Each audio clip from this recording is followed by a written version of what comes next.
दोस्तों, आज की कहानी है गुण और दोष के ऊपर। एक बार की बात है, महाकवि कालिदास जी और राजा दोनों आपस में बैठकर बातें कर रहे थे।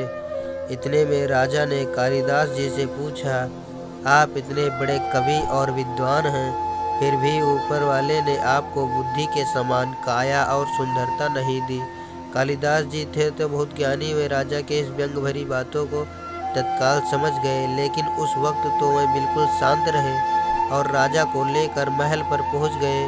जब वे महल में पहुंचे तो उन्होंने 2 बर्तन मंगवाया, जिसमें से एक मिट्टी का था और दूसरा सोने का। उन्होंने दोनों बर्तनों में पानी भर दिया। इसके बाद कालिदास जी ने राजा से पूछा, महाराज, अब आप बताइए किस बर्तन का पानी ठंडा और मीठा होगा। राजा ने तुरंत जवाब दिया, मिट्टी वाले बर्तन का।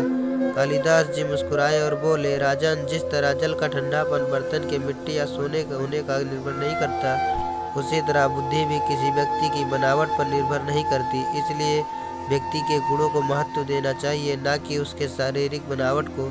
आत्मा की सुंदरता ही सबसे बड़ी सुंदरता है। बुद्धि व महानता का संबंध सीधे आत्मा से होता है, न कि शरीर से। कालिदास जी के इस जवाब से राजा की आंखें खोल दी गई। दोस्तों, इस कहानी से आपको क्या शिक्षा मिली है, कमेंट करके ज़रूर बताएं। और अगर हमारे चैनल पर नए हैं तो हमारे चैनल को ज़रूर सपोर्ट एंड सब्सक्राइब करें। थैंक यू दोस्तों।